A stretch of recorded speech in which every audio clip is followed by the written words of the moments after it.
Welcome back to another episode of Lost in the Farmer's Market Garden Life, where today we're looking at this lovely specimen here that has been mistaken for catgrass by the lab cats because, I mean, look at it. Yeah? Well, anyway, its scientific name is Ophiopogon japonica, commonly called Mondo Grass, and this guy's always trouble, this guy over here. This is his biggest caddis. But anyway, it is in the Asparagaceae family, so it is related to asparagus, which is kind of cool. Ophiopogon is two words: ophis, serpent, and pogon, beard, or serpent beard. Right. Okay. All right. We're going with that. Now, japonica means of Japan. I mean, that's, an easy gimme.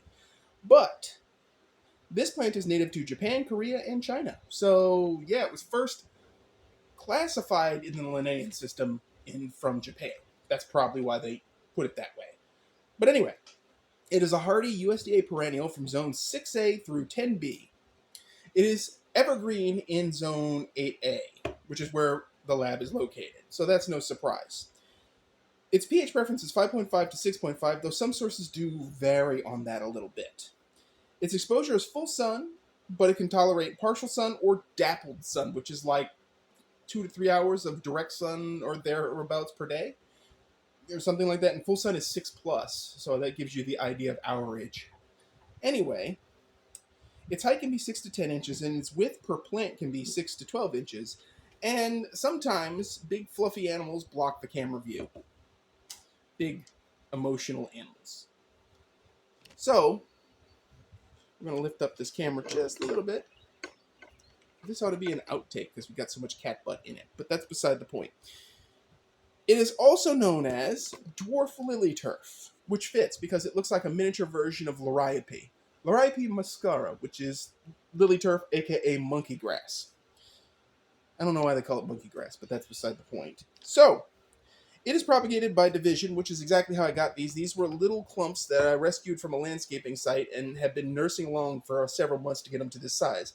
This plant has divided in this pot, which is exceptional. It means it's happy. I'm not sure where I'm going to put it in the landscape, but I'll figure that out later. Now, one of the greatest features of this particular plant, Mondo Grass, is that it is resistant to deer and is very salt tolerant. However, as some of the many outtakes that have come from trying to film this video have attested, it is not immune to common house cats who think it's cat grass and then will try to chew on it. I'm not sure that's safe. I have not found any evidence one way or the other, but I haven't done a deep dive into it either, so I err on the side of caution, and I recommend you do so too. The interesting thing about it is its flowers are inconsequential. I mean, they're not good for anything, but its fruit is a bright cobalt blue, and often people mistake that for its flowers, which its fruit is in strict opposition to lily turf, Liriope, where the fruit is like whatever, but the flowers are what you're looking at. Now, there are varieties of this where it has dark black foliage. There are varieties... Oh, there he goes. See what I mean?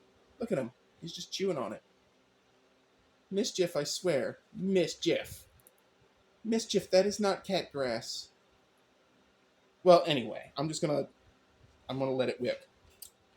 So, it spreads by stolons, which are basically a modified stem that spreads either on the surface or just below the surface of the soil. Now, slugs can sometimes damage these plants. Oh my God, Mischief.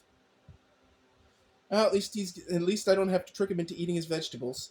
Anyway, and apparently the roots may or may not be edible, and there may or may not be medicinal uses for this plant. However, as always, when you're trying to treat something medicinal with herbal substances, I do recommend consulting a qualified practitioner of herbology or some such before you try to treat yourself with that stuff.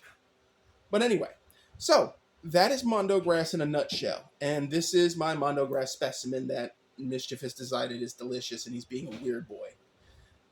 Oh no. I just want to show you guys something really cute. Look at this.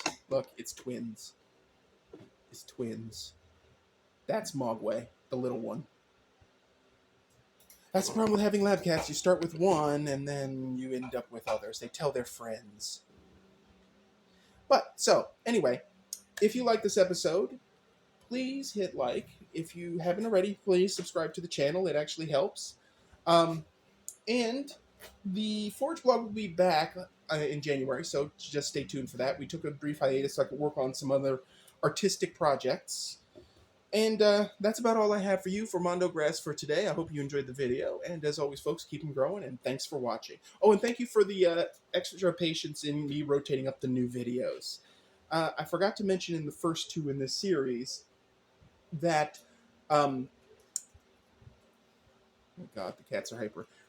I forgot to mention in the first two of the series that there was a gap, but we were doing canned videos for milkweed, and finally the milkweed series is over, so here we are on the next of stuff. So, again, thank you for watching, and stay tuned for more.